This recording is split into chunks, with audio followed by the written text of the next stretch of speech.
Hi everyone. Our project is around the spatial analysis of violent crime. Our aim was to develop a model that could turn crime data into useful visual and analytical outputs from which analysts can draw insights for strategic analysis.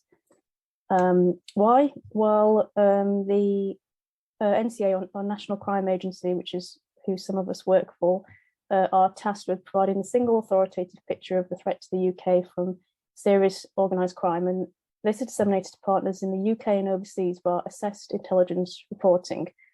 We don't really have spatial analysis functionality at the strategic reporting level, which I think is missing, as there is a lot of regional variation in serious and organised crime, and if we want to explain change, we need to be able to describe those changes, which are often spatial. We wanted to create a model that could take crime-related variables with location information and undertake mapping and spatial analysis, especially identify clustering and hotspots that we can apply a level of confidence to and could use to complement intelligence analysis. We did have some challenges from the outset, which impacted how much we could achieve. The biggest one probably around access to NCA generated or restricted data, and we got around these by using open source data to build and kind of prove the concept of the model, so then it could hopefully be applied to more useful data sets. So we adapted the scope of our project to look at violent crime and associated indicators. What we did, we undertook a lot of scoping to identify what is out there. We drew up a reference matrix of what we had, what it measured, and ended up using police force generated crime data and ONS data, which required a lot of pre-processing, and we built that into the model. So coming onto the model, we decided to use Python and various spatial analysis packages, set up an environment and focused on those variables related to violent crime. And what I'm going to do is show parts of the model in order to display the results we were able to achieve through using just open source data. And the first stage is just pre-processing, which I won't go over. Basically gets the raw data to a stage it can be used in spatial analysis and mapping. Involves joining the data to cleaning the data and joining to a shape or a geometry file. We used LSOA as the area unit as well as police force area. And for the violence data set, we additionally control for population variation by converting to the rate of offence per 1,000 population. Sorry, I think that's supposed to be that workbook.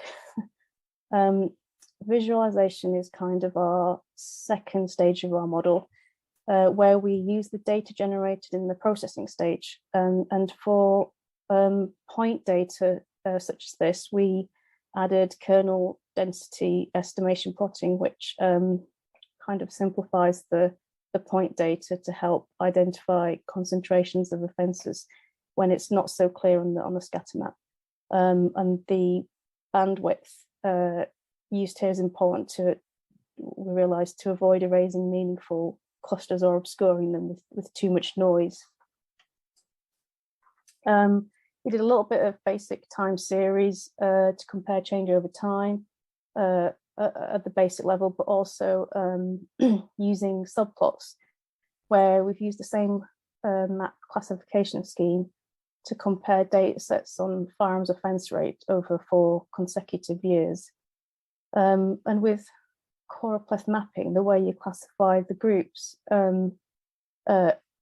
these kind of groups here, kind of impacts how we interpret the maps. So comparing different classification schemes and how they fit can be important. Here are 2 classification schemes, Quantiles and Fisher-Jenks side by side, just to visually show the difference. So what we did was we generated objects for the different classification schemes using Map Classify and compared the fit of each one by plotting the ADCM score, which is a measure of fit. I think it's how compact the classes are. A lower number is a better fit, which helped us obtain the optimum fit for a particular visualization. I'm going to move on to the third part of our model that undertakes some spatial data analysis.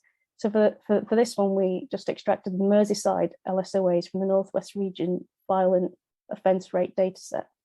And visually, we can already identify some potential hotspots with high offence rates.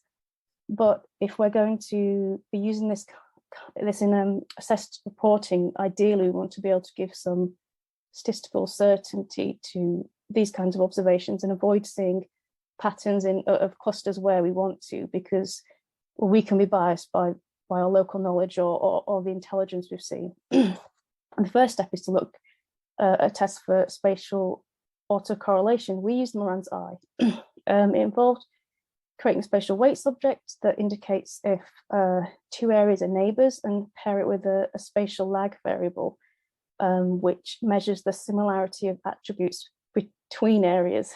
And just to show them side by side, the spatial lag variable on the right, mapped out, it shows, compared to the original map on the left, shows how it kind of acts as a smoother, and the clustering becomes more obvious. So the Moran's eye test provides a correlation statistic, which is easier to understand when it's plotted against a reference distribution under the null of complete spatial randomness here. And our statistic, which is the red mark, is outside of that, which shows there is spatial autocorrelation in the violent offence rate. We can also check the significance by, we also generated a pseudo p-value, which again confirms significance. And then we tried to identify hotspots, cold spots, and outliers by generating Moran's eye for every observation in the data, and create a LISA plot, which is stands for local indicators of spatial autocorrelation. What we did here was identify the 228 LSOAs where there's a significant p-value, and plotted them on the Moran scatter plot. And then shaded them according to their statistical significance. And this is what helps us identify the statistically significant hotspots. The red ones, for example, are high offence rate hotspots. And then we can plot these on the map to highlight where the statistically significant clusters actually are, and also how it compares with the original map. So what we've done is use some statistics to describe how the violent offence rate variable clusters in space and whether or not that clustering is significant. And what is the expected impact? Well, we used open source data to build the model, which has its limitations in terms of being able to draw out new or useful insights. However, this type of analysis and incorporating other data could feed into Home Office, hotspot policing initiatives, or help forces obtain GRIT funding, which is additional funding to force us to support short-term suppression of serious violence or longer-term strategies in hotspot areas. The potential for using unrestricted data is also there because, as I said, spatial analysis is a big gap within intelligence assessment at the strategic level. And giving statistical certainty to visual patterns is really useful because we can describe our results with what we call measured confidence in intelligence analysis, which impacts how much value we give to a statement when using it to form insights or recommendations. We already have a lot of interest in this type of modelling within the illegal commodities, at least, which include firearms and drugs, because it isn't being done or used in this way. So there is a lot of potential for using in an assessed intelligence reporting. And that is our project. Happy to answer any questions you may have.